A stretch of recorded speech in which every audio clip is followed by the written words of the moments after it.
ভালোবাসার সকল রকমের ভিডিও পেতে আমাদের চ্যানেলটি সাবস্ক্রাইব করুন।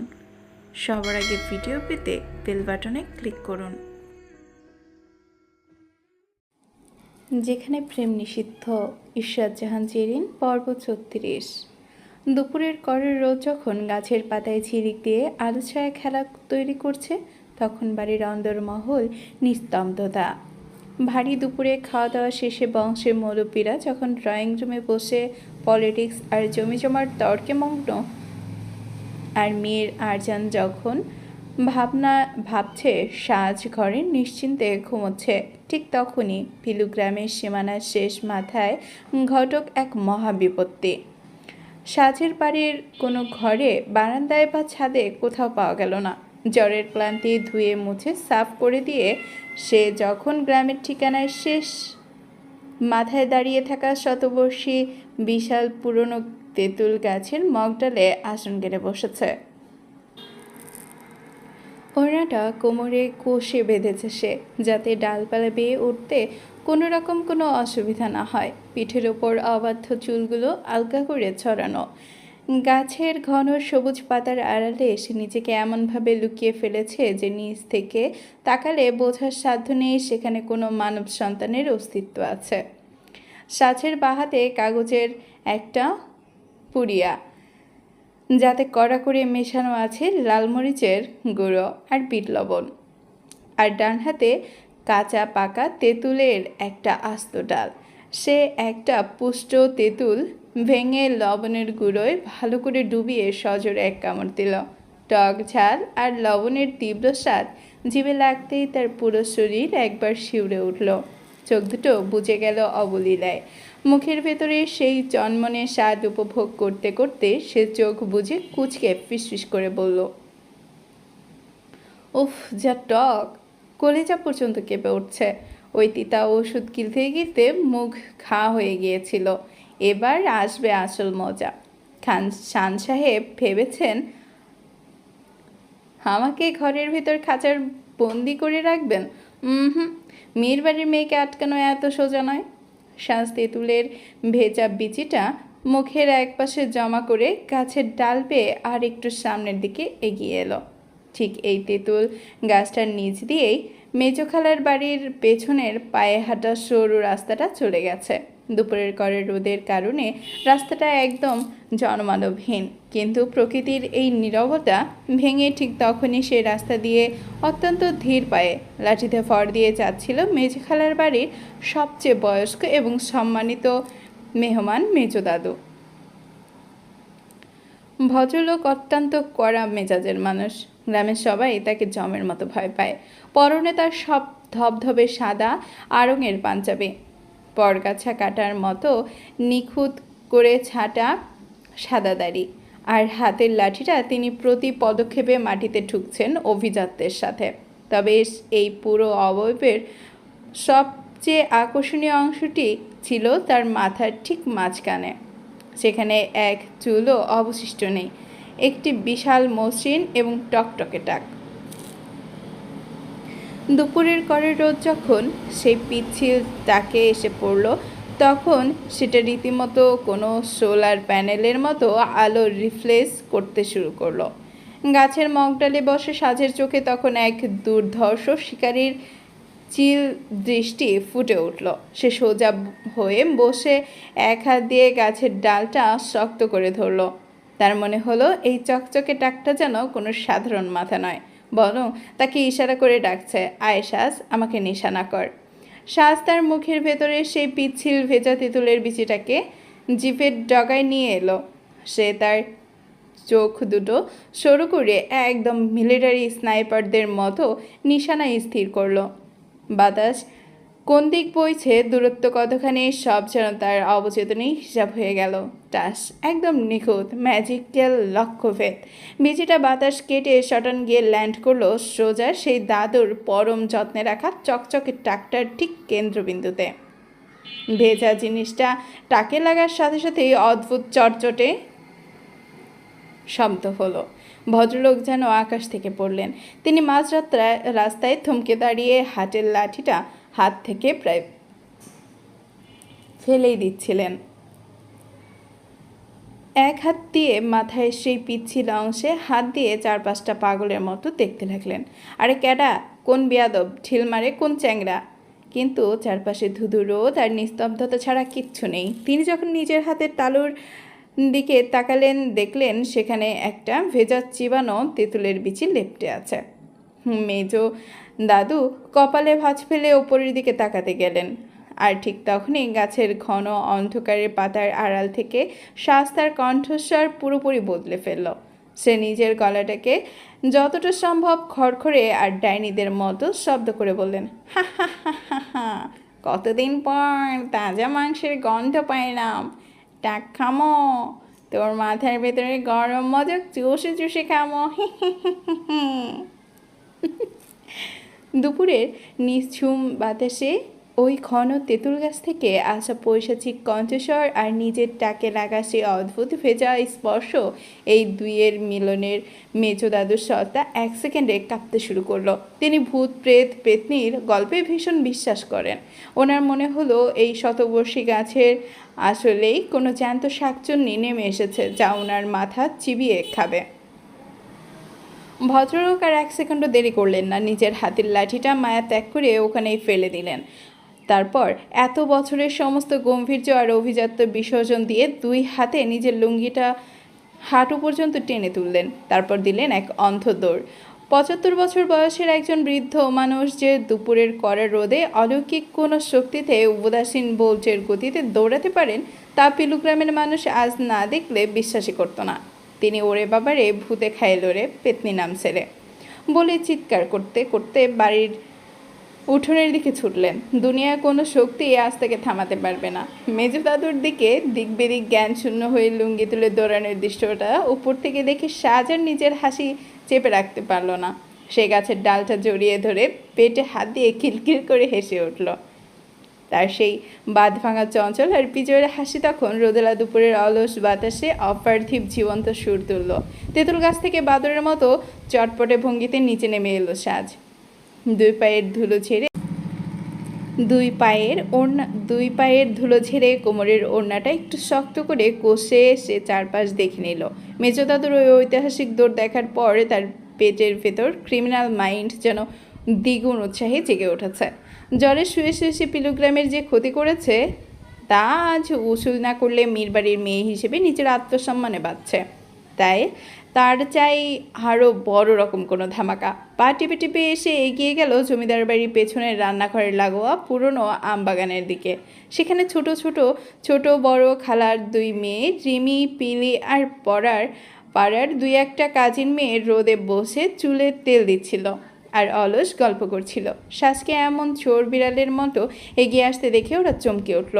শ্বাস তক্ষুনি ঠোঁট চেপে চুপ থাকার ইশারা করলো। ওদের তাদের টেনে নিয়ে গেল পুরনো একটা ভাঙা দেয়ালের আড়ালে। শোন রিমি মিলি, সাজ গলাটা একদম আন্ডারওয়ার্ল্ডের ওনাদের মতো নিজ করে বলল। মেজো খালার ওই মস্ত বড় খাকি রঙের বদমেজাজি মোরগটা আছে না, যেটা ভোর 4টে বাজতে না বাজতেই একদম কর্কশ গলায় কক করে করাতে চালানোর মতো চিল্লামিল্লি শুরু করে, ওই ব্যাটার জন্য জ্বরের ঘোরে আমি শান্তিতে ঘুমাতে পারিনি। আজ ওটার ডানা ছাড়তে হবে, ওটার একটা গতি করা দরকার। মিলি ভয়ে ভয়ে চোখ বড় বড় করে জিজ্ঞাসা করলো, কি করবি সাজাপো? খালার প্রিয় মোরগ ওটার ডাক না শুনলে খালার নাকি সকালেই হয় না। তুই কি ওটার গলায় ওড়না পেঁচিয়ে দিবি? ধুর গাধি, গলায় ওড়না পেঁচাবো কেন? আমরা কি খুনি? আমরা হলাম প্রফেশনাল। এটাকে আজ আমরা পাচার করব, মানে চুরি করব। পাড়ার ওই যে শাফিকের সংরা গ্যাং আছে না, ওদের কাছে ওটা বেচে দেবো। ওরা রাতে ওটা দিয়ে বনভোজন বা পিকনিক করবে আর আমাদের দেবে করে ক্যাশ টাকা। সেই টাকা দিয়ে আমরা বিকেলে ভ্যান গাড়ি ডেকে নদীর পাড়ে যাব, মনের সুখে চটপটি আর ফুচকা খাবো। খালার মোরগের মাংস দিয়ে ওরা ইবাদত করবে আর সেই পুণ্য দিয়ে আমরা চটপটি চিবাবো। লাভ ক্ষতির অঙ্কটা বোঝ। মীরবাড়ির মেয়ে যখন লিডার হয়ে এমন লোভনীয় অফার দেয়, তখন বাকিদের আর না করার সাধ্য থাকে না। চটপটি আর ফুচকার নাম শুনে রিমি আর মিলের জিভ জল চলে এলো। ওরা একে অপরের দিকে তাকিয়ে মাথা নাড়ল। Mission successful. যেই ভাবা সেই কাজ। সাজ নিজের কমান্ডের ভূমিকায় অবতীর্ণ হলো। রান্নাঘরের পেছনে মেজো খালার মস্ত বড় বাঁশের খাঁচা। তার ভেতরে সেই রাজকীয় খাকি মোরগটা তখন অত্যন্ত অহংকারী ভঙ্গিতে দানা করছিল। ওটার এক একটা ঠোকর যা ভয়ঙ্কর। পাড়ার বাচ্চারা ওটার ত্রিসীমানায় খেসে না। সাজ ওড়নাটা মুখে মাস্কের মতো পেঁচিয়ে নিল। তারপর বিড়ালের মতো নিঃশব্দে হানাউড়ি দিয়ে খাঁচার ভেতরের দরজাটা দিয়ে এগিয়ে গেল।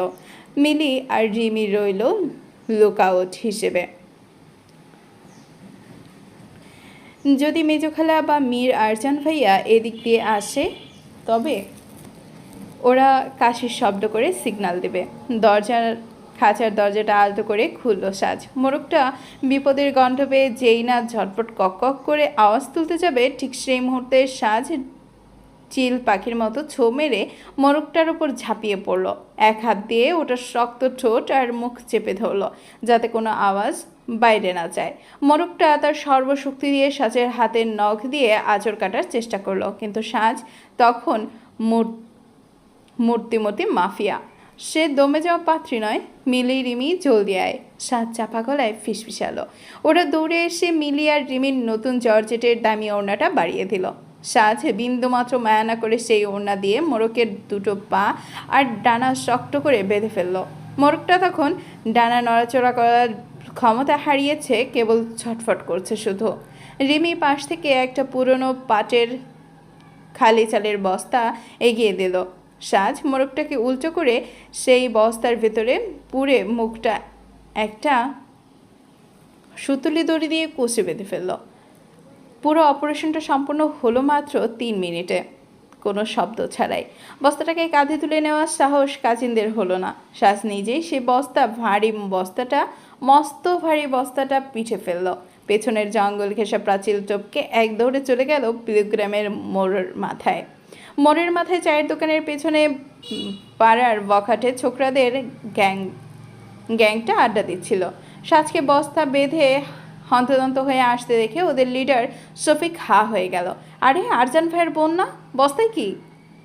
সাজ বস্তাটা ধপাস করে মাটিতে ফেলে হাঁপাতে হাঁপাতে বলল, বেশি কথা বলবি না শফিক, একদম খাঁটিয়া অর্গানিক খাকি মোরগ, মেজো খালার খাস জিনিস।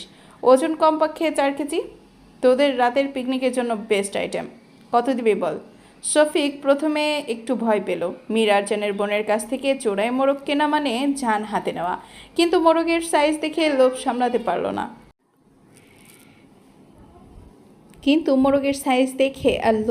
পারল না। সে পকেট থেকে মানি ব্যাগ বের করে বলল, আরজান ভাইয়া জানতে পারলে কিন্তু আমাদের পিলোগ্রাম ছাড়া করবে। তাও আপনার খাতিরে 2000 টাকা দিচ্ছি, জলদি বের কর। সাজ হাত পাতল। শফিক 1000-এর 2 কড়কড়ের নোট সাজের হাতে দিল। সাজ টাকাটা নিয়ে বস্তাটা ওদের দিকে ঠেলে দিয়ে এক মুহূর্ত আর দাঁড়ালো না। বাতাসে কাটার গতিতে আবার বাড়ির পেছনের দরজা দিয়ে ভেতরে ঢুকে পড়ল। আমবাগানের ছায়ায় এসে সাজ বুক ভরে শ্বাস নিল। মিলি, রিমি তখনও ভয়ে কাঁপছে। সাজ ওদের সামনে এসে দাঁড়ালো। তার চোখে তখন বিজয়ের উল্লাস। সে হাতের কড়কড়ে টাকার নোট বাতাসে একটু ফ্লিপ করলো। টাকার সে খচখচ শব্দটা এই মুহূর্তে, এই দুপুরে তার কানে কোনো মধুর সঙ্গীতের মতো শোনালো। সে টাকাটা ভাঁজ করলো। তারপর 2 আঙুল ধরে নিজের জামার ভেতরের নিরাপদ ভাঁজে নোটগুলো গুছিয়ে দিল। সে রিমির দিকে তাকিয়ে চোখ টিপে বলল, মিশন সাকসেসফুল। এবার খালার সামনে কেউ মুখ খুলবি না। জিজ্ঞেস করে বলবি কালকের ঝড়ে মোরগ বোধহয় উড়ে সরাসরি ঢাকা চলে গেছে, উইদাউট টিকিট।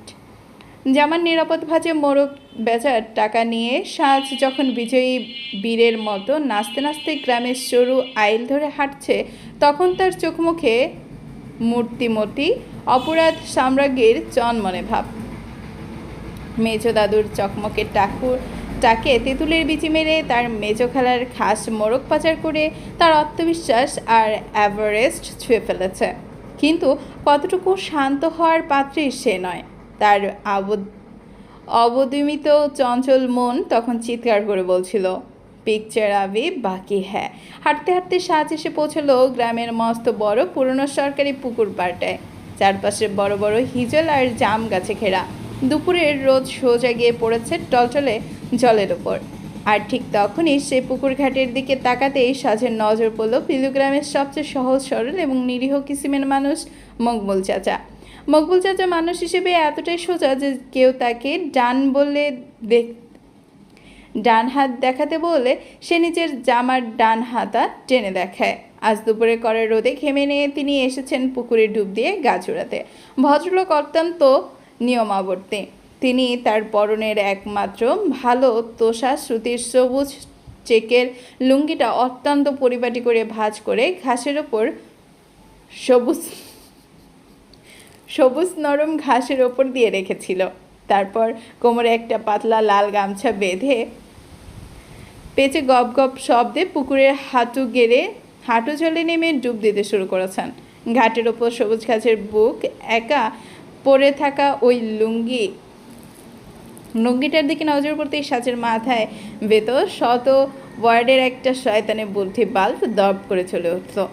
তার চোখের মনি দুটো বিড়ালের মতো চকচক করে উঠল। সেই চারপাশটা একবার চিল দৃষ্টিতে দেখে নিল।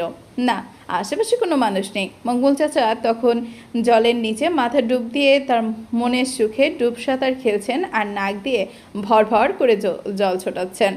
সুযোগ তো বারবার আসে না। সাজ নিজের মনেই ফিসফিস করে উঠল। সে তার পরনের জামাটা এক হাতে আলতো করে একটু উপরে তুলে ধরল, যাতে হাঁটার সময় কাপড়ের কোনো খসখস শব্দ না হয়। তারপর একদম চোর বিড়ালের মতো পা টিপে টিপে নিঃশ্বাস বন্ধ করে ঘাটের দিকে এগিয়ে গেল। প্রতিটা পদক্ষেপ সে ফেলছিল চরম নিখুঁত গতিতে। মকবুল চাচা যখনই জলের নিচে ডুব দিচ্ছেন, সাজ তখনই দুই পা এগোচ্ছে। আর যখন শ্বাস নেওয়ার জন্য মাথা তুলছেন, সাজ তখন গাছের গুড়ির আড়ালে মূর্তির মতো স্থির হয়ে দাঁড়াচ্ছে। অবশেষে সে পৌঁছে গেল লক্ষ্যবস্তু একদম কাছে। মকবুল চাচা তখন পুকুরের মাঝখানে গিয়ে লম্বা একটা ডুব দিয়েছেন। সাজ তার এক সেকেন্ডও দেরি করলো না। সে ছো মেরে ঘাসের ওপর থেকে লুঙ্গি, মকবুল চাচার সে একমাত্র ইজ্জত আইডেন্টিটির তথা লুঙ্গিটা এক হাত নিয়ে খপ করে তুলে নিল। লুঙ্গিটা বগল দাবা করে সে পেছনে না তাকিয়ে এক ছুটে যান হাতি নিয়ে সোজা পাশের ঘন আমবাগানের ভেতর গিয়ে গা ঢাকা দিল। পুরো চুরির প্রক্রিয়াটা এত দ্রুত আর এত নিখুঁত ছিল যে আন্তর্জাতিক চোর সিন্ডিকেটের সদস্যরা দেখলে ঈর্ষায় মরে যেত। এদিকে দুপুরের মাঝখানে মনের সুখে শেষ ডুবটা দিয়ে মাথা ছাড়তে ছাড়তে পাড়ের দিকে হেঁটে এলেন মকবুল চাচা। গামছা দিয়ে চোখ আর কান মুছতে মুছতে ঘাটের সিঁড়ি বেয়ে উপরে উঠলেন। ঠান্ডা বাতাসে ওনার শরীর চুরিয়ে গেছে। এবার লুঙ্গিটা পরে সেজোখালার বিয়ে বাড়ির জিলাপি খেতে যাওয়ার কথা ওনার। কিন্তু ঘাটের ওপর পা রাখতে মকবুল চাচার চোখ দুটো কপালে উঠে গেল। ঘাসের ওপর সেখানে ওনার পরিপাটির লুঙ্গি থাকার কথা, সেখানে কেবল দুটো ঘাস ফড়িং আপন মনে লাফালাফি করছে। মকবুল চাচা প্রথমে ভাবলেন রোদ লেগে ওনার চোখ ধেয়ে এসেছে, কিন্তু চোখ দুটো ভালো করে রগড়ে আবার তাকালেন। না, সেখানে কিচ্ছু নেই, ফাঁকা, বিলকুল ফাঁকা। ভদ্রলোক মাথায় যেন আকাশ ভেঙে পড়লেন। এই ভরা দুপুরে গামছা পরা অবস্থায় গ্রামের ঘাটে দাঁড়িয়ে আছেন তিনি। কেউ দেখে ফেললে ওনার এত বছর ইজ্জতের ফালুদা হয়ে যাবে। তিনি লাজ লজ্জার মাথা খেয়ে দুই হাতে গামছাটা আরও শক্ত করে চেপে ধরে আকাশ বাতার কাঁপিয়ে এক ঐতিহাসিক চিৎকার দিলেন। ওরে আল্লাহ রে, ওরে আমার লুঙ্গি রে, কোন চিনে ভূতে আমার জ্যান্ত ইজ্জত নিয়ে লুটে নিল রে। ওরে বাবারে, ওরে পিলু গ্রামের ভূত নামছে রে, আমার একমাত্র ভালো লুঙ্গিটা নিয়ে গেছে রে। মকবুল চাচার সে কান ফাটানো জিলাপি মার্কা আর্তনাদ আর ইজ্জত বাঁচানোর বিলাপ বাতাসে ভেসে গিয়ে পিলু গ্রামের আকাশ বাতাসকে প্রকল্পিত করে তুলল। গাছের পাখিরা কিচিরমিচির করে ডানা ঝাপটে উড়ে গেল, আর পুকুরের মাছগুলো ভয়ে জলের গভীরে ডুব দিল। চাচার ওই কোন ভূতে ইজ্জত নিল সংলাপটা শুনে সাজ গাছের গুড়িতে পিঠ ঠেকিয়ে দুই হাত মুখে চেপে হাসতে লাগলো।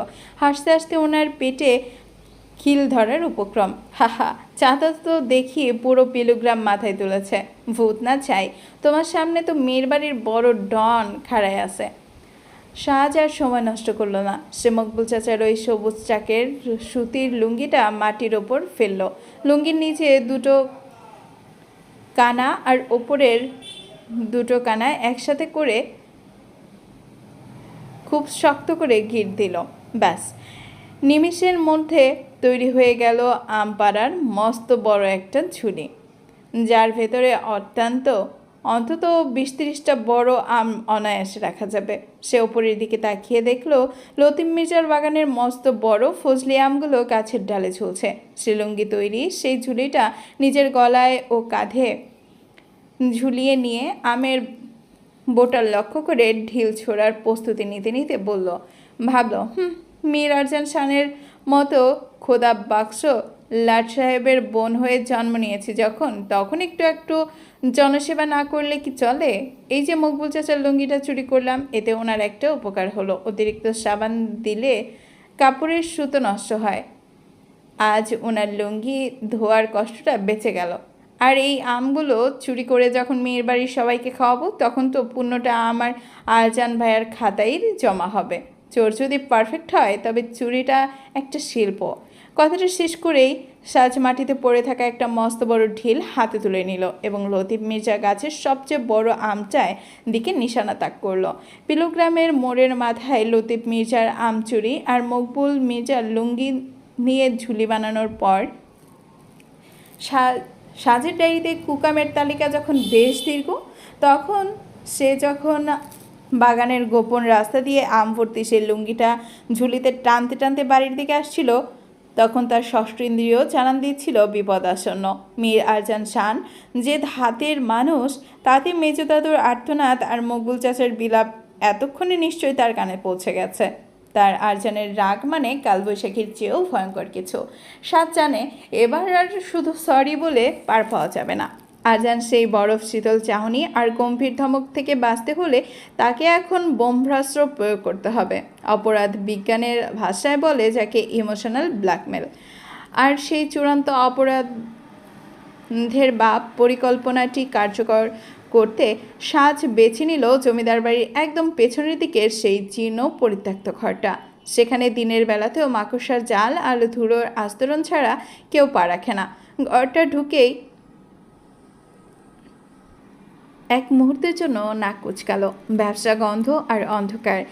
কিন্তু তার মাথায় এখন চাণক্য বুদ্ধি খেলছে। সে দ্রুত দেয়ালের কোণ থেকে একটা পুরনো মরিচা ধরা লোহার চেয়ার টেনে ঘরের মাঝখানে নিয়ে এলো। সিলিংয়ে ঝুলছে একটা পুরনো আমলের বড় পাখা, যা বহু বছর আগে ঘোরার ক্ষমতা হারিয়েছে। সাজ তার হাতের আমের ঝুলিটা একপাশে রেখে পকেট থেকে একটা মোটা দড়ি বের করলো, যা সে একটু আগে আস্তাবল থেকে সরিয়েছিল। কিন্তু দড়িটা বড্ড খসখসে,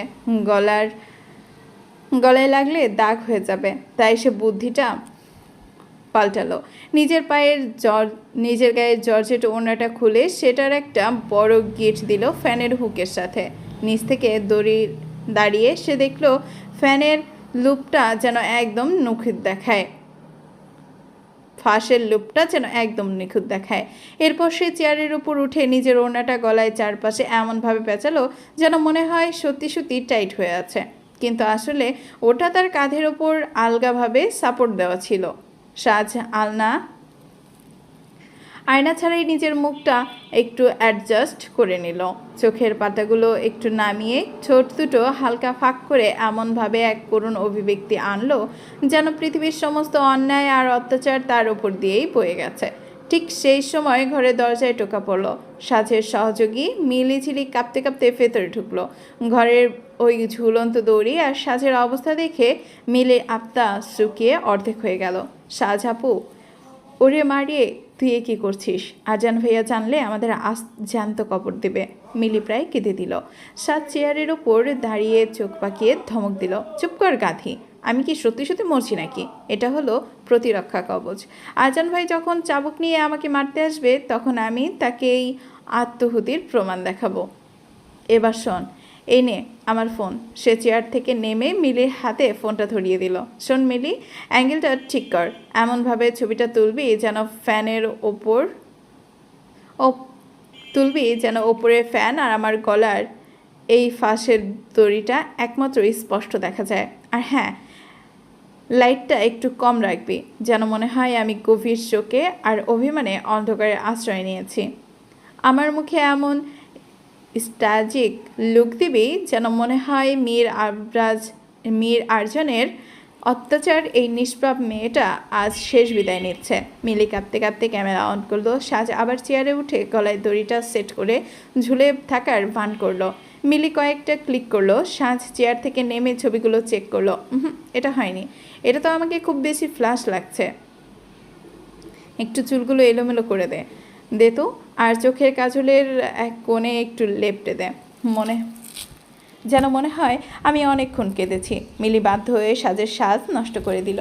এবার সে ছবিটা উঠালো। সেটা দেখে সাজ নিজেই চমকে উঠল। আক্ষরিক অর্থে মনে হচ্ছে কোনো সিনেমার করুণ ক্লাইম্যাক্স। সাজ ছবিটা গ্যালারিতে লক করে রাখলো। সে ওনাটা ফ্যান থেকে খুলে আবার গায়ে জড়িয়ে নিল। মিলিকে ইশারা করলো আমের ঝুলিটা তুলে নিতে। সাজ নিজের ফোনের স্ক্রিনের দিকে তাকিয়ে বিড়বিড় করলো, এবার আসুক বাঘের বাচ্চা মীর আরজান। আমাকে মোরগ চুরির জন্য বকা দিলেই আমি এই ছবি সেন্ড করব আর মেসেজ লিখব, প্রিয় ভাই, তোমার এই দাপট আর শানের জাতাকলে পিষ্ট হয়ে আমি চললাম না ফেরার দেশে। এই ছবিটার ট্রেলার। তুমি যদি আমার ওপর আরও রাগ করো তবে পরের ছবিটা কিন্তু আমি অরিজিনাল দড়ি দিয়ে তুলে সোজা কবরে গিয়ে ল্যান্ড করবো। ভাবতেই সাজের গায়ে এক ধরনের রোমাঞ্চকর শিহরণ বয়ে গেল।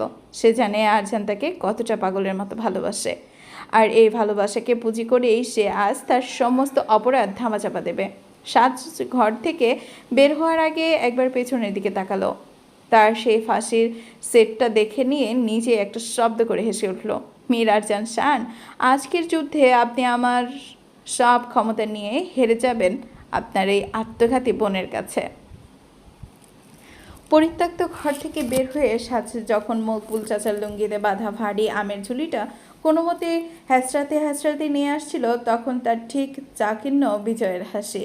কিন্তু আমবাগানের ঠিক মাঝখানে আসতেই হুট করে চারপাশের বাতাসটা যেন একদম জমে বরফ হয়ে গেল। গাছের পাতার খসখসে শব্দটা এক মুহূর্তে স্তব্ধ। সাজের পিঠের মেরুদণ্ড বেয়ে এক ঠান্ডা স্রোত নেমে গেল। তার ষষ্ঠ ইন্দ্রিয় বিপদের সাইরেন বাজাচ্ছিল। সে থমকে দাঁড়িয়ে ধীর পায়ে ঘাড় ঘোরাতেই তার বুকের ভেতরের হার্টবিট যেন এক লাফে 300 ছুঁতে চাইল। তার হাতের আমের ঝুলিটা হাত থেকে টুপ করে ফসকে মাটিতে পড়ে গেল। বাগানের মস্ত বড় পুরনো কড়ই গাছটার গুঁড়িতে বসে হাত বেঁধে এক পা ভেঙে অত্যন্ত ভয়ঙ্কর ভঙ্গিতে দাঁড়িয়ে আছে স্বয়ং মীর আরজান শান। আরজানের পরনে সেই গাঢ় খয়েরি রঙের পাঞ্জাবি। রোদে তার চোখের চশমাটা গ্লাসটা এক মুহূর্তের জন্য চকচক রূপ নিল, যার আড়ালে থাকা ধারালো চাহনিটা দেখতে পাওয়া যাচ্ছে না। কিন্তু তার শক্ত চোয়াল আর মুখের সেই থমথমে গম্ভীর্য বলে দিচ্ছে আজ পিলুগ্রামের জমিনে কোনো এক বড় মাপের ভূমিকম্প হতে চলেছে। সাজের মুখের সব রং এক সেকেন্ডে ফ্যাকাশে হয়ে গেল। এতক্ষণ সে মেয়েটা নিজের আন্ডারওয়ার্ল্ডের ডন ভাবছিল, সে এখন আরজানের ওই জল্লাদ মার্কের লুক দেখে মনে মনে নিজের জানাজা পড়তে শুরু করেছে। তার হাত পা কাঁপতে লাগলো, গলার ভেতরটা শুকিয়ে কাট। আরজান এক চুলও নড়ল না। সে সোজা হয়ে দাঁড়িয়ে মাপা কদমে সাজের দিকে এগিয়ে আসতে লাগলো। তার জুতার প্রতিটা শব্দ সাজের বুকে যেন এক একটা কামানের ঘোলার মতো আঘাত করছিল। সাজ দুপা পিছিয়ে গিয়ে একটা আম বাগানের গুড়ির সাথে সেটে গেল। আর আসতেই তার আসলেই তখন জান যায় অবস্থা। সে বিড়বিড় করে বলল, ইয়াল্লা, আজ মনে হয় মীর আরজান শান আমাকে জ্যান্ত চিবিয়ে খাবে। আমার ফাঁসির ছবি কি কাজ করবে এই জল্লাদের সামনে? আরজানের সাজের ঠিক এক হাত দূরত্বে এসে থামলো। তার শরীর থেকে আসা চেনা পারফিউমের তীব্র ঘ্রাণ আর পুরুষারির দাপট সাজকে এক প্রকার অবশ করে দিল। আরজান নিচু হয়ে মাটির দিকে তাকালো। মকবুল চাচার সবুজ চেকের চুরির লুঙ্গিটা, ভেতর থেকে মস্ত বড় বড় ফজলি আমগুলো উকিয়ে দিচ্ছে। আরজান একটা দীর্ঘশ্বাস ফেলে পকেটে হাত পড়ল। তারপর মেরুদণ্ড কাঁপানো গলায় বলল, তো মাননীয়া সাজ, আপনার আজকের অপারেশন পিলুগ্রাম তো বেশ সফল হয়েছে। সকাল থেকে মেজো খালার বাড়িতে একের পর এক এফআইআর জমা হচ্ছে, আর সবগুলো তদন্তকারী কর্মকর্তা হিসেবে আমি যখন মাঠে নামলাম তখন দেখি সব রাস্তার মোড়ে গিয়ে মিশেলে আমার সেই ঘরে রাখা বিলাইটার কাছে। মেজো দাদু ওখান থেকে কাঁদতে কাঁদতে এসে বাবার পায়ে ধরেছেন, বলেছেন তেঁতুল গাছে নাকি 4 মাথার একটা পেতনি নেমে ওনার চকচকে মাথায় টাকে কাঁচা তেঁতুলের বিচি দিয়ে গুলি করেছে। ওনার প্রেশার এখন 200। মকবুল চাচা পুকুর ঘাটে গামছা পরে বসে আছেন। পুরো গ্রামের মানুষ ওনার চারপাশ দিয়ে হেঁটে যাচ্ছে, আর উনি বলছেন মীর বাড়ির ডাইনি ওনার একমাত্র লুঙ্গি চুরি করে নিয়ে গেছে। আরজান এবার আর এক ধাপ এগিয়ে সাজের একদম মুখোমুখি এলেন। তার নিঃশ্বাস সাজের কপালে আছড়ে পড়ছিল।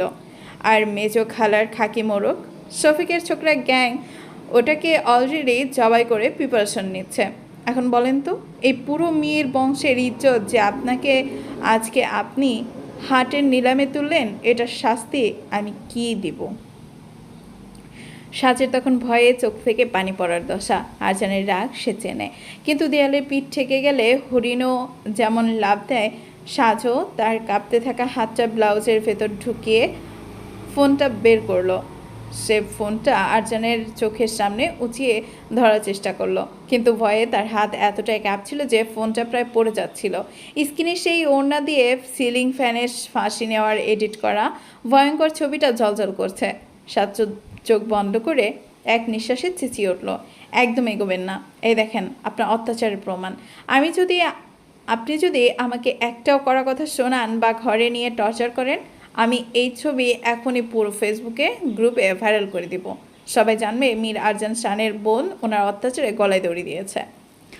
সাজ ভেবেছিল আরজান হয়তো এবার থমকে যাবে, হয়তো একটু নরম হবে, কিন্তু মীর আরজানকে চেনা কি এত সহজ নয়। আরজান ছবিটার দিকে মাত্র 1 সেকেন্ড তাকালো। সে বিন্দুমাত্র সময় নষ্ট না করে সাজের হাত থেকে ফোনটা এক ঝটকায় কেড়ে নিল। সাজ কিছু বুঝে ওঠার আগেই আরজান ফোনটা সজোরে পাশের একটা ইটের দেয়ালে ছুঁড়ে মারল। সাধের এই এক মুহূর্তে ভেঙে চৌচির হয়ে গেল। সাধের ফোন এই এক মুহূর্তে ভেঙে চৌচির হয়ে গেল। সাজের মুখটা হাঁ হয়ে গেল।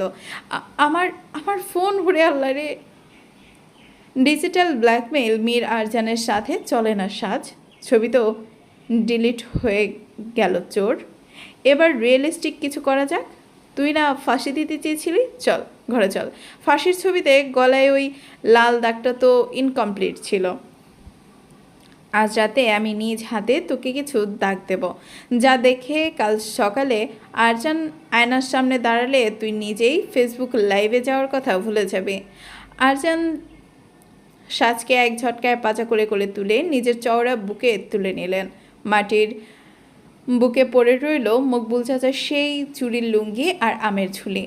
আর মীর আরজান তার অবাধ্য চোর বোনটাকে কাঁধে ফেলে দাপুটে পায়ে জমিদার বাড়ির অন্দরমহলের দিকে হাঁটতে শুরু করলো।